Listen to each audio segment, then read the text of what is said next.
the house. You're not going to be able to sit around the house.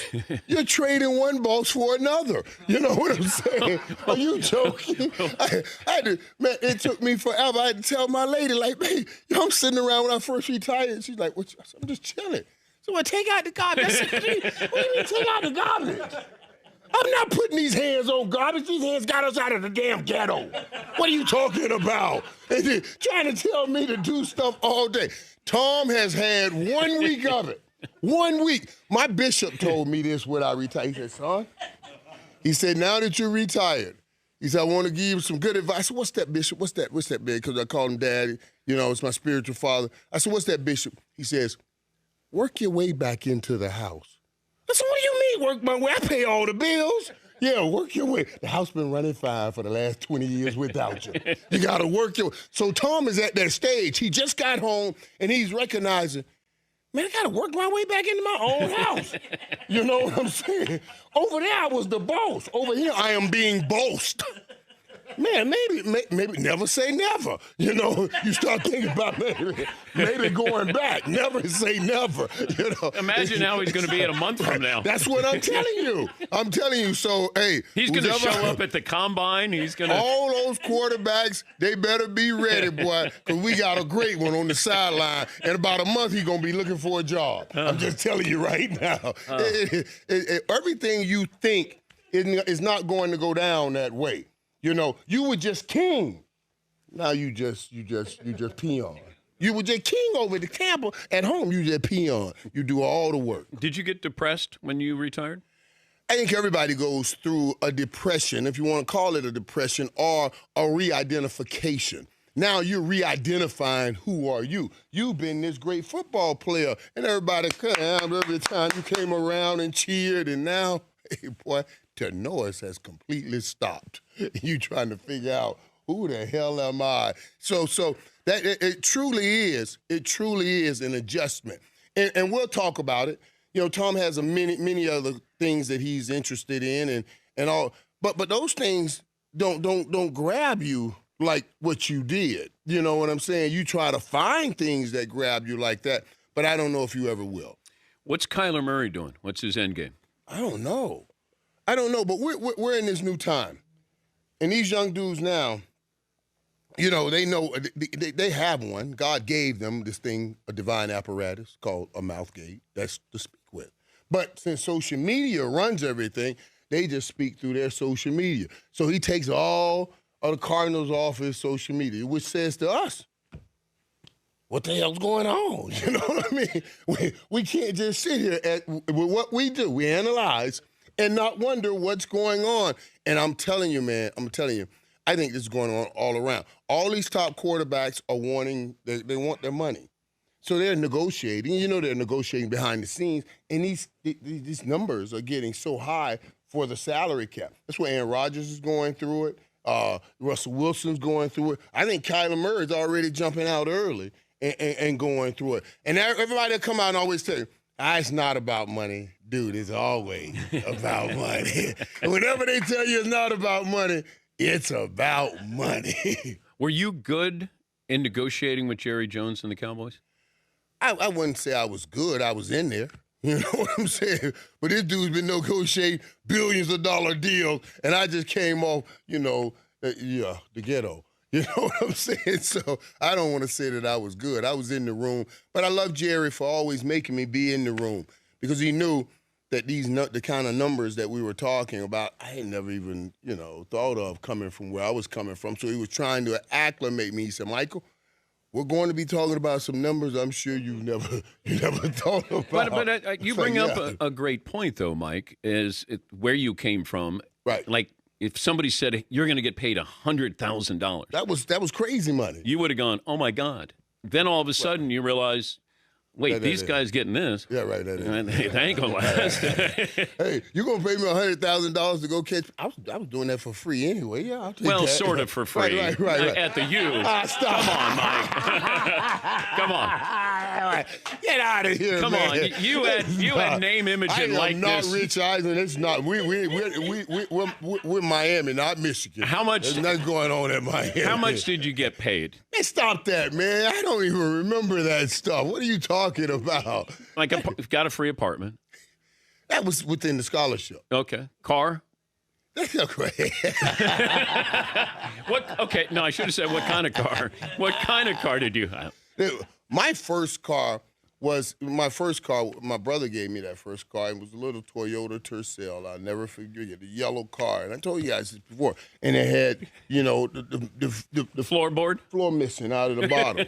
and my lady right now, my lady, she was riding around in the car and a shoe fell out on the highway. I said,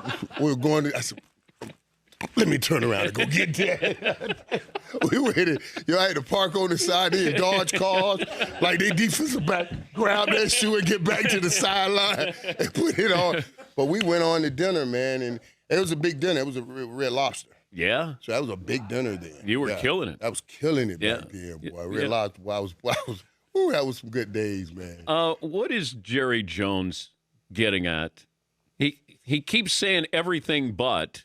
Mike McCarthy, this is your last year. Dan Quinn came back, and he's going to be my coach in waiting. I mean, it feels like it's not even vague anymore. Dan, and I get on my boys because my boys Sean and RJ down in Dallas, they interview Jerry every Friday. I go on with them every Wednesday, and I always tell them, I said, stop starting stuff.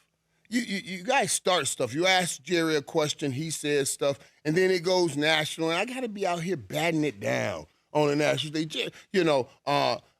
So every time Jerry says, they all want to coach the Cowboys, everybody wants to be a head coach. Every coach in the NFL wants to be a head coach. If he doesn't, you should not hire him. That means he has no aspiration. How can he inspire others if he's not inspired himself? So you should not hire him. Now, that's just the reality of it. But then Jerry said, I'm dealing with this. How is it that you got both of your coordinators back? And at one point, your offense was the number one offense. It finished the number two offense in total and number one in scoring. And you get both your defense was the number one defense in takeaways. And people are out here saying that, man, the definition of insanity is doing the same thing and expecting a different result. Like it's a bad thing that they got both of their coordinators back. Only when you're the Dallas Cowboys. Okay, but if you had that offense and that defense, then what are you missing? I have to look at the head coach. The coordinators did their jobs. Well, there are a lot of things that go on in the course of a season. Injuries here, one thing here, one thing there. So it's not just like, okay, we didn't win the Super Bowl this year. Let's put a dynamite stick to this thing and blow it all up. That doesn't make sense. Do you think they underachieved this year? They won 12 games. Did they underachieve? Wait. Dan, postseason. I am not in a courtroom. You are not a lawyer. This is not a witness stand. You will give me a chance to answer these questions. Answer the question. That's what I'm telling you. I've had many days in a witness stand right here, and it is not what I'm going through right now. I know what that's like, and that's what I'm feeling like right now. I just don't, you know what I'm saying? But Dan, no, listen, man. Disappointing season? Oh, no doubt disappointing because you did not win a playoff game. Okay. But you won 12 games. You got to try to first, let's talk. You got to try to first get back to those 12 games. So let's duplicate that. And then get in the playoffs and do something different. But yes, getting those coordinators back, that was a great get. Only around this country and only when it's the Dallas Cowboys is that a bad thing. Yeah, but that comes with the territory. They asked for this. You know what? They're America's team. That's what the district attorney tried to say to me.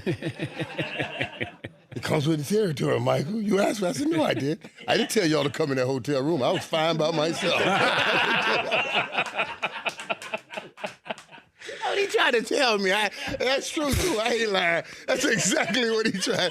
You know what I'm saying? Mike, no. You're a walking 30 for 30. You know? Okay, I want you to get your plug in here. Okay, you what, are an 8.5 hour show. No. You don't you have? Aren't you partnering with a new media platform? I partner with a lot of media platforms. You mean Trazing? Trazing. Yeah, Trazing. That's my Trazing. Okay. Yeah, absolutely. Now, absolutely. And honestly, and then this platform is about helping guys out here. Then honestly, the sad part of what we're talking about, and you're talking about the retirement and even guys that are still playing, the sad part is you're going to walk away from this game, and it's going to be difficult. Don't make your life more difficult by not having some finances, at least so you can try to mitigate the rest of your life. You're going to be dealing with some issues of not having the opportunity to play. Let's make sure you're not dealing with the issues of financial issues, because you've sacrificed and put a lot of work in. And there's a lot of things that are going on out there.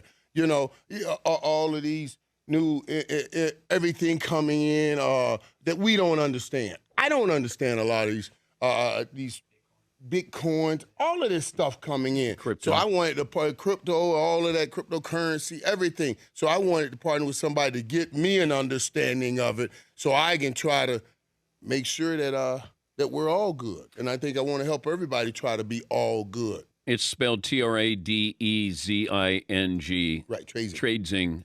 Tradezing.com. Yes, Tradezing. Barry Sanders coming up next. Yeah, Barry, man. I only see Barry this time of the year. Yeah. Which is interesting. I mean, he goes in the high. Well, you would never see him during playoff time either. What? Yeah. Wait, did I say that? I thought about that. Yeah, but I'm surprised Barry gets this much run at the Super Bowl. They've never been in the Super Bowl, right? No. Detroit. Let's give it up for the playmaker, Michael Irvin. He so did where's it again. Barry? He'll be down the hall. Oh yeah, okay. You'll run into him. And what? This was a good 30-minute ride out here, man. What you out here doing?